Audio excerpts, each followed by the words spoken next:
It's been really a learning curve for me as well. My name is Anjalika Sagar, and I work with Kojo, as an artist in a group called the Opulus Group. There are many things to say. I think one of the things I've been most focused on in terms of my relationship to Iniva is how we think about this term international, and how we think about how that term relates to this idea of local, which I find global and local really tedious and boring, a boring dichotomy. I think there are many ways more to think about this, but I think that will be for future meetings.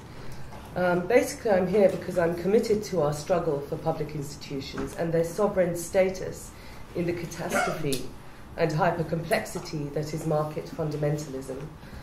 The reason I'm here is because governance is not the same as people, communities, and the politics they form, feel, and produce.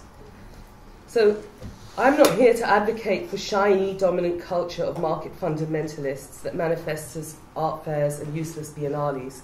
We cannot forget the historical continuity of the post-colonial and rethinking the idea of the post-colonial, nor those lineages of struggle, past and present, against subjugation that have helped us define resistance to this extended age of empire.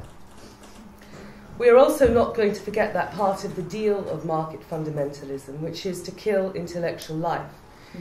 It seems to me that art institutions in the UK are geared towards the logic of entertainment. Our intellectual capacities are evaluated on our behalf as if we are incapable of thinking. It's a very British thing, and if you're black, it's even worse. But we are living in hyper-complex times that include war, environmental collapse, and the formation of brutal detention camps within the borders of Europe.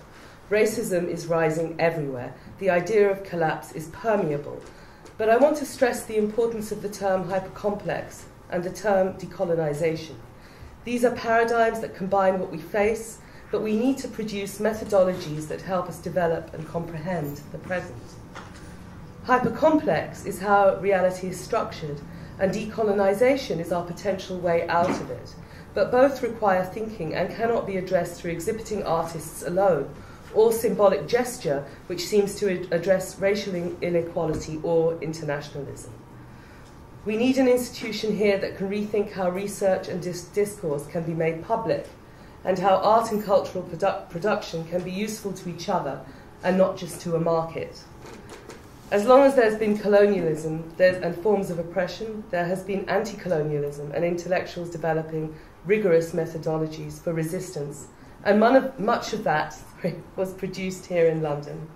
It's really a unique, beautiful history, and we all have so much potential.